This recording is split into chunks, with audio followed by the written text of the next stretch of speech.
Hello everyone, welcome to GB Bricks. In today's video I'm going to show you the early stages of a MOC that I'm building at the moment. So a lot of the MOCs that I've built that I'm going to showcase on this channel obviously are already finished, but I am in the process of making one at the minute, so I thought it would be a nice opportunity to show a series of working through the process of making a MOC in the way that I make them. So this is going to be a sweet shop, and this is based on a real life building.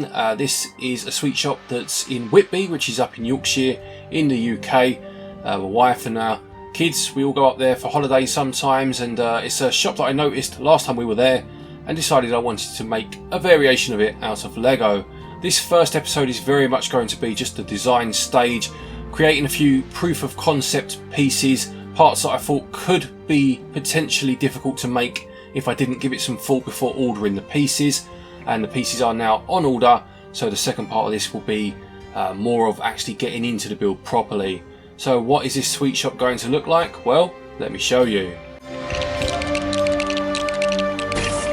So I've just shown you the picture for the building that I want to try and replicate to some degree, in Lego form of course, and this is my proof of concept to get the ball rolling. So I did this a couple of months ago actually, so it's been a couple of months since I did anything on it, and I've done a bit more recently that I'll show you in a moment. But the basic idea for this bit here was just to try and get the shaping right and give myself a bit of an idea as to what it is exactly I'm building. So ignore colours. I mean, this teal colour is correct. I think it's called something like bright bluish green or something like that. But yeah, that colour will be the one used. The actual shop was more of a sand blue, but I do have a building with sand blue on it. And I also have a lot of these teal bricks because I replicated or doubled up the townhouse that you got with the bookshop, the Birch Books. I created another one of those, mirrored it, so they're now next to each other. I swapped all of these out, hence the reason I've got so many of these. So it seemed a good opportunity to use these up, and they do fit quite well. So these here windows obviously are going to all be, it's called brick yellow. Is tan, basically the tan colour, because in the picture, again I'll show you the picture now, if you can see, it looks as if these windows have been painted like magnolia. So to try and get that across, I want to use the tan colour. I don't think it will necessarily look aesthetically pleasing, but I think it will serve the purpose of this kind of oldie towny shop that's not in the best of nick but has a certain charm to it. Ignore any of the lattice blinds or the newspaper pieces, anything like that. They all will be clear windows. It's just using what I had to get this idea in my mind. So the basic idea then will be that this is the sweet shop, of course. There'll be an awning here. The colours that I'm going to go for there are earth blue and aqua, kind of similar to the real colours of the shop I showed you. And this here will be the flat upstairs. So if I just turn this, there's nothing really to see, but just to give you an idea, you'll come through here, there'll be some stairs that lead up to the flat that will be up here. Inside, and again I do have some pictures of the inside I'll show you now. We're looking at it from the other way round if you like. Sorry, that's noisy. The pictures are taken from this perspective. Again, sorry about the noise. But you'd have the counter here, and on this back wall you'd have the jars of sweets. There was a whole row, or copious amounts of jars of sweets. They'll be on this back wall. On the side here you'll have shelves with, again, various sweets on, and on this side you'll have also shelves, but not wall mounted shelves this time, more like stands with boxes and what have you on, again with various sweets within the boxes there. I'll try and there we go. Now I wanted to use, I was going to use the medium nougat colour because I've got a stack of these masonry bricks in that colour, owing to the fact they were on the wall at one point. But I've got a building in that colour, so I wanted to use a different colour. It does mean obviously ordering parts when you've got parts all ready to go, which is a bit annoying, but I needed some variety in the buildings, otherwise it just becomes a bit laborious. And I do like this. This is reddish brown, so I'm going to use reddish brown. And again, I think it kind of complements the idea of a sweet shop quite well. It reminds me of gingerbread for some reason, or like Christmas cookies, something like that. So I like that colour.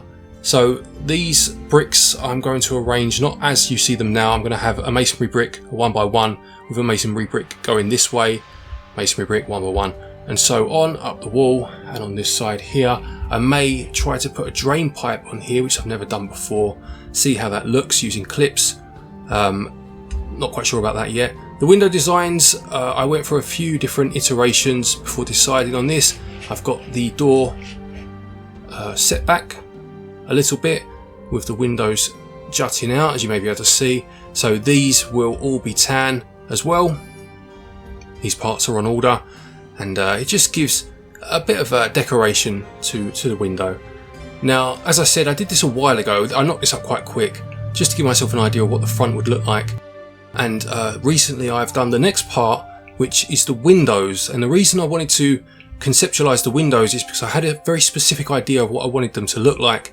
If I refer you back again to the photo, you'll see that atop the windows themselves and below you have like slats of bricks, various coloured bricks. Obviously, because when you build real buildings out of bricks, the bricks aren't always the exact same colour. So that's hard to replicate in Lego because, I mean, you could use different colour masonry bricks. I think it would look a bit off. So it's hard to get that idea, and obviously you have the cement, the mortar in between, also that you can't really see in Lego. But I wanted to try and replicate the idea of having the different slats of bricks above the window and then a window sill made out of them just below. So I really put some thought into how I could replicate that, and it took a good couple of hours to get this right, and I'm going to take you through 3 different versions that I had before eventually stumbling upon or having an epiphany and managing to get the look I wanted.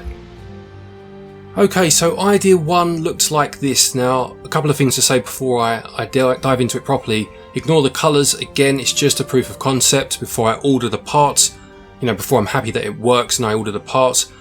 And secondly, ignore the fact that it looks like a standalone object. Obviously, these would all be integrated into a building, so they wouldn't be 1x1s all down the side. There'd be a number of different bricks, obviously keeping this nice and tight within the structure of the building itself. But just in terms of the window, now as you can see, I have the different slats of bricks that I mentioned there at the top, and I do have a window sill sticking out using the same idea. I did contemplate having this, so this is currently half of the 1x2 sticking out. I did at one point have this set back further still, so about a quarter of the brick, it's not brick, but the collection of plates was showing rather than half, so it was a bit smaller. I'm still on 2 minds as to which of those to use. It doesn't really matter, ultimately they both will fit into the design, so as long as it works, that's fine. But the in terms of the aesthetic, again, ignore the colour. This is exactly what I wanted. This is exactly what I was going for. Again, I'll flash the photo up for you now. As best as you can in Lego, trying to recreate that idea of the different colour slats of bricks, or pieces of bricks turned on their side, above and below the window. It's pretty much perfect for what I wanted to recreate. The problem is that I had to use brackets here, as you can maybe see. The brackets that sit flush and then go up, and the brackets that kind of go down from the top. And the problem with these brackets is that they're ever so slightly larger than 2 plates? So you've got the plate itself, so that's 1 plate, and then this here is just over a second plate, which makes the maths, it throws the maths out and makes it very hard to make that back up. So using 2 of them, obviously that tiny little extra bit becomes another plate of itself and solves the problem. But that meant that I couldn't then tether the window into these bricks because this didn't align with that, and that made it very difficult. And whilst it may look okay here, what it does mean is that the window itself isn't actually attached, and I was hoping that friction would do its job well enough to keep it in, but it doesn't really. And even if it did, that's a pretty lazy way of solving the problem, relying on friction. So as good as this looked, it doesn't work, and I was gutted, but I had to go back to the drawing board. So idea number 2 then, which may look pretty similar at first glance. So basically these here are made up of 1x2 plates, with the exception of the 2 in the middle that are tiles.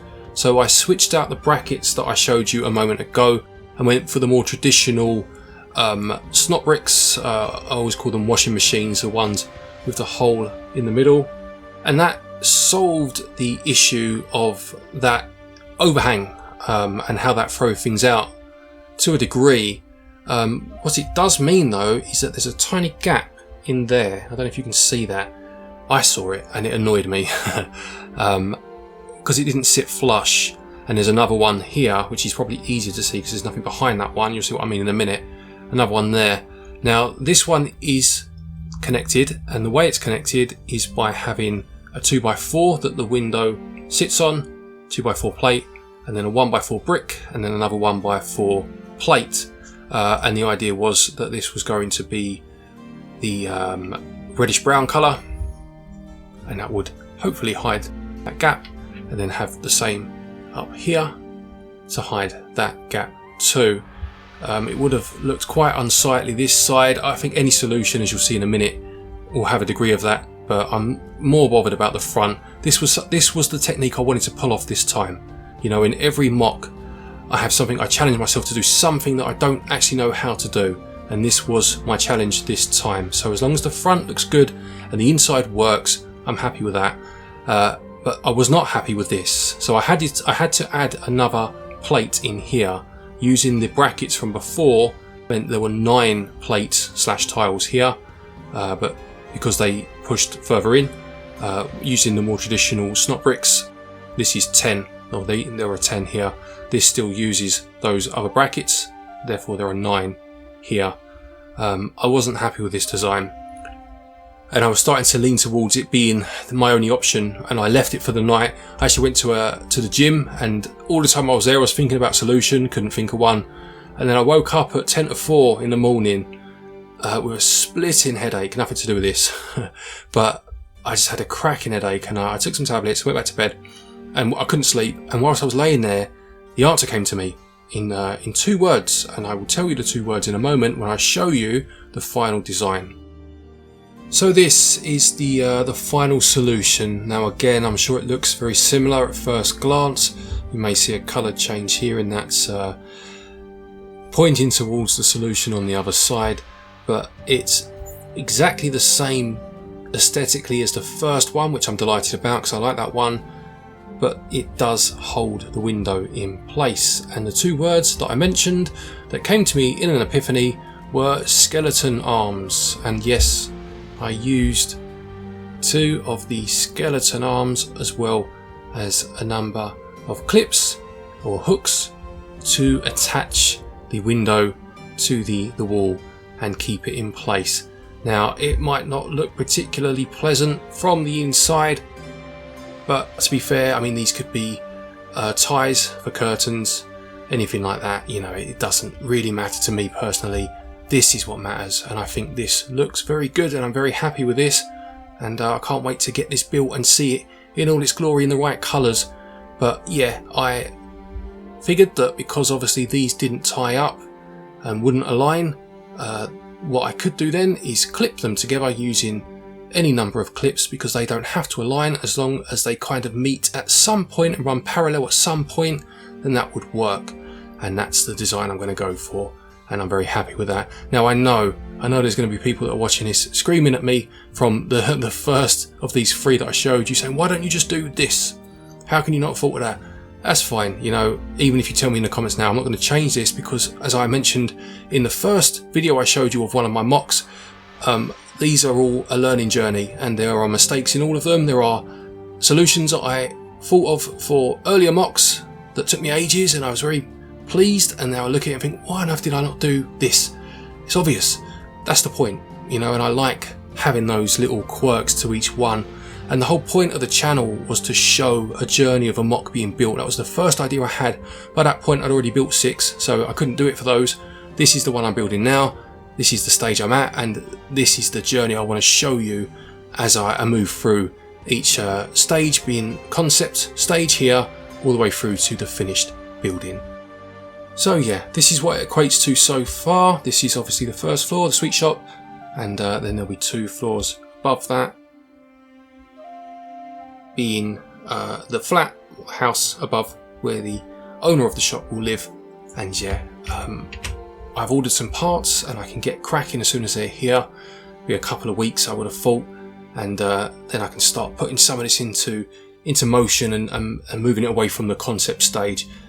So there you have it. I hope you enjoyed this video. Very different from everything else I've done on the channel so far. Wasn't quite sure how to frame it or how to go about it, so I hope it was enjoyable. As I said, very much the design stage so far, so not a huge amount to show, but hopefully kind of showing you my thought processes and my train of thought as I start to piece it together in my mind was a good idea of how I build my MOCs. As I said, the pieces are in order, so hopefully part 2 won't be too far away. This is almost like a diary entry series documenting the build process. So this all took part in kind of August, September, October time, and the next part will be up soon, of course. Thank you for watching. I hope you enjoyed. Take care, and until next time, happy building.